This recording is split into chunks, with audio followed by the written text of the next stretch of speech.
नमस्कार दोस्तों, मैं पंकज शर्मा आप सभी का अपने YouTube channel PK advance psycho पर आपका स्वागत करता हूं। आज हम class 11th psychology chapter first के बारे में बात करेंगे। विषय है दोस्तों हमारा मनोविज्ञान क्या है। आप सभी ने जिन्होंने भी अभी चैनल को सब्सक्राइब नहीं किया है वो चैनल को सब्सक्राइब कर लें। चलिए, मनोविज्ञान क्या है इसके बारे में हम जानकारी लेते हैं। ज्ञान की किसी भी विद्या शाखा को परिभाषित करना कठिन होता है। अर्थात ये जो मनोविज्ञान है इसको एक विद्या शाखा के रूप में कहा गया है कि इसको परिभाषित करना क्या है, कठिन है। प्रथम, क्योंकि यह सर्वदा विकसित होता रहता है, अर्थात ये हमेशा इसमें चेंजेज होते रहते हैं। द्वितीय, गोचरों का जिस सीमा तक अध्ययन किया जाता है, अर्थात जिन चीज़ों में जिन विषयों में लगातार परिवर्तन होता रहता है उनको परिभाषित करना मुश्किल होता है, उन्हें किसी एक परिभाषा में नहीं लाया जा सकता। यह बात मनोविज्ञान के विषय में और अधिक सही है। बहुत पहले आप जैसे विद्यार्थियों को बताया गया होगा कि मनोविज्ञान शब्द ग्रीक भाषा के दो शब्द कौन कौन से, एक तो साइकी और दूसरा 200 शब्द है कौन सा, लोगोस। अर्थात ये मनोविज्ञान शब्द है दो शब्दों से मिलकर बना है, साइकी लोगोस। अर्थात मनोविज्ञान आत्मा अथवा मन का अध्ययन था। अर्थात पहले जो मनोविज्ञान था वो किसका अध्ययन था, आत्मा और मन का अध्ययन था, परंतु तब से इसका केंद्रीय बिंदु बहुत अधिक बदल चुका है। प्रारंभ में ये स्थिति थी कि मनोविज्ञान को आत्मा मन के बारे में जाना जाता था, लेकिन अब समय के अनुसार इसमें परिवर्तन हो चुका है तथा यह अपने को एक वैज्ञानिक विद्या शाखा के रूप में परिभाषित या स्थापित कर चुका है, जो मानव अनुभव और व्यवहार में निहित प्रक्रियाओं की विवेचना करता है। इसमें जिन तथ्यों का अध्ययन किया जाता है उनका कार्यक्षेत्र स्तरों तक फैला हुआ है, जैसे वैयक्तिक, द्विजन समूह, संगठनात्मक। इनमें से कुछ का वर्णन हम पहले कर चुके हैं। इनके जैविक सामाजिक आधार भी होते हैं। इसलिए स्वभावतः इनके अध्ययन की विधियां अलग अलग होती हैं, क्योंकि वे उस तथ्य पर निर्भर करती हैं जिसका अध्ययन करना है।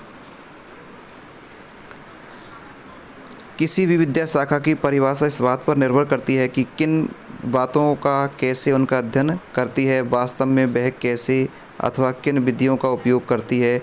इसी बात को ध्यान में रखते हुए औपचारिक रूप से मनोविज्ञान का मानसिक प्रक्रियाओं एवं अनुभवों एवं विभिन्न संदर्भों में व्यवहार का अध्ययन करने वाले विज्ञान के रूप में परिभाषित किया गया है। ऐसा करने के लिए मनोविज्ञान जैविक तथा सामाजिक विज्ञानों की विधियों का उपयोग व्यवस्थित ढंग से प्रदत्त करने के लिए करता है। अर्थात दो प्रकार की विधियों के बारे में यहाँ तो जैविक और सामाजिक विज्ञान की विधियों का उपयोग व्यवस्थित रूप से प्राप्त करने के लिए करता है। यह प्रदत्तों की अर्थवत्ता बताता है जिससे वे ज्ञान के रूप में संगठित किया जा सकें। आइए परिभाषा में प्रयुक्त 3 पदों मानसिक प्रक्रियाएं, अनुभव एवं व्यवहार को समझ। 3 प्रत्यय यहाँ पर हमारे सामने आए, कौन कौन से, मानसिक प्रक्रिया, अनुभव एवं व्यवहार को समझ लिया जाता है। तीनों को हम समझते हैं। चलिए, जब हम कहते हैं कि अनुभव करने वाले व्यक्ति के लिए आंतरिक होता है, अर्थात जो व्यक्ति कार्य कर रहा है वह स्वयं का अनुभव स्वयं ही ले सकता है, इसलिए वह कैसा होता है, आंतरिक होता है।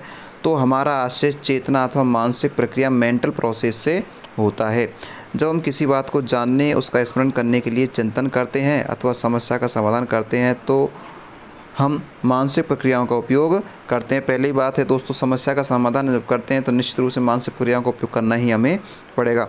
मस्तिष्क की क्रियाओं के स्तर पर ये मानसिक क्रियाएं परिलक्षित होती हैं। जब हम किसी गणितीय समस्या का समाधान करते हैं तो हमें दिखता है कि मस्तिष्क किस प्रकार की तकनीकों का उपयोग करता है। हम मानसिक क्रियाओं एवं मस्तिष्कों की क्रियाओं को एक नहीं मान सकते, यद्यपि वे एक दूसरे पर आश्रित होती हैं। मानसिक क्रियाएं मस्तिष्क की क्रियाओं को एक नहीं मान सकते, यद्यपि एक दूसरे पर आश्रित होती है। मानसिक क्रियाएं एवं कोशिकीय क्रियाएं एक दूसरे से आच्छादित होती है, अर्थात दोनों पर आवरण उनका छाया हुआ होता है, परंतु वे समरूप नहीं होती, एक जैसी नहीं होती। मस्तिष्क में भिन्न भिन्न की कोई भौतिक संरचना एवं स्थिति नहीं होती। मन का आविर्भाव विकास होता है। ऐसा तब होता है जब इस संसार में हमारी अंतःक्रिया एवं अनुभव एवं व्यवस्था के रूप में गतिमान होकर संगठित होते हैं, जो विविध प्रकार की मानसिक क्रियाओं को घटित होने के लिए उत्तरदायी होते हैं।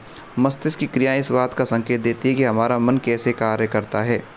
मस्तिष्क की जो क्रियाएं हैं वो किस बात का संकेत देती है कि हमारा मन कैसे कार्य करता है, परंतु हमारे अपने अनुभव एवं मानसिक प्रक्रियाओं की चेतना कोशिकीय अथवा मस्तिष्क की क्रियाओं से बहुत अधिक होती है। जब हम सोते हैं तब भी हमारी मानसिक क्रियाएं चलती रहती है।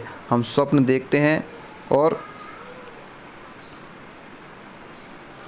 सूचनाएं भी ग्रहण करते हैं। हम स्वप्न देखते हैं और क्या करते हैं, सूचनाएं भी ग्रहण करते हैं। जैसे दरवाजे का खटकाया जाना हम सोते समय भी जान जाते हैं। कुछ मनोवैज्ञानिकों का मानना है कि हम सोते समय सीखते और स्मरण भी करते हैं। सोते समय क्या करते हैं, हम सीखते भी हैं और स्मरण भी करते हैं। मनोवैज्ञानिक स्मरण करने, सीखने, जानने, प्रत्यक्ष करने एवं अनुभूतियों में रुचि लेते हैं। वे इन प्रक्रियाओं का अध्ययन यह जानने के लिए करते हैं कि हमारा मन कैसे कार्य करता है। किसका अध्ययन करते हैं कि हमारा मन कार्य करता है, वो कैसे कार्य करता है, तथा हमारी सहायता करने के लिए करते हैं, जिससे हम अपनी मानसिक क्षमताओं के उपयोग एवं उसके अनुप्रयोग में सुधार कर सकें। अर्थात मनोवैज्ञानिक किसको जानने का प्रयास करते हैं, इस चीज़ को जानने का प्रयास करते हैं कि हमारा मन कैसे कार्य करता है, किस चीज़ की उसे आवश्यकता होती है, क्या उसका प्रोसेस, क्या उसकी प्रक्रिया, इसको जानने का प्रयास करते हैं। आगे दोस्तों हम चर्चा करते हैं। मनोवैज्ञानिक लोगों के अनुभवों, एक्सपीरियंसेज का भी अध्ययन करते हैं। लोगों के किसका अध्ययन करते हैं, अनुभवों का अध्ययन वो करते हैं। अनुभव स्वभाव से आत्मपरक होते हैं। अनुभव कैसे होते हैं मित्रों, आत्मपरक होते हैं। हम प्रत्यक्षतः न तो दूसरों के अनुभवों का प्रेक्षण कर सकते हैं, अर्थात हम अनुभवों को देख नहीं सकते, केवल उसको महसूस कर सकते हैं और न ही उसके विषय में जान सकते। अनुभव करने वाला व्यक्ति ही अपने अनुभवों को जान सकता है, अर्थात स्वयं उसकी अनुभूति कर सकता है अथवा उसके प्रति सचेतन हो सकता है। इसलिए अनुभव हमारी चेतना में रचा बसा रहता है, अर्थात उसका अनुभव व्यक्ति स्वयं ही कर सकता है। मनोवैज्ञानिकों ने लोगों की उस पीड़ा पर ध्यान दिया है जो अंतिम सांस गिने रहे रोगियों में दिखाई देती है, अथवा उस मनोवैज्ञानिक पीड़ा पर जो शोकार्त होने पर अर्थात दुखी होने पर होती है। साथ ही साथ धनात्मक अनुभूतियों का भी जो हमें रोमांस करते समय अनुभव करते हैं। कुछ गूढ़ अनुभव भी होते हैं जिन पर मनोवैज्ञानिक ध्यान देते हैं, जो छुपे हुए हैं। जैसे कोई योगी ध्यान अवस्थित होता है तो वह चेतना के एक भिन्न धरातल पर पहुंचता है, एक नवीन अनुभव को उत्पन्न करता है। अथवा जब कोई नशेड़ी किसी नशीली दवा का सेवन हवा में उड़ने के लिए अनुभव करता है, अर्थात योगी की आंतरिक अनुभूति क्या है, नशीली पदार्थों को सेवन करने नशेड़ियों का आंतरिक अनुभव क्या है, उनका अध्ययन भी मनोवैज्ञानिक करते हैं। यद्यपि ऐसी दवाइयाँ हानिकारक होती हैं, अनुभवकर्ता की आंतरिक एवं बाह्य दशाओं से प्रभावित होते हैं।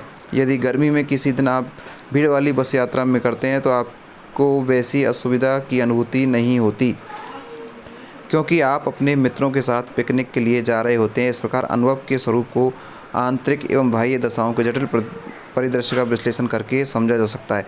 दोस्तों, ये हमने मनोविज्ञान के बारे में पढ़ा कि मनोविज्ञान का क्षेत्र क्या है, मनोविज्ञान किस चीज़ का अध्ययन करता है।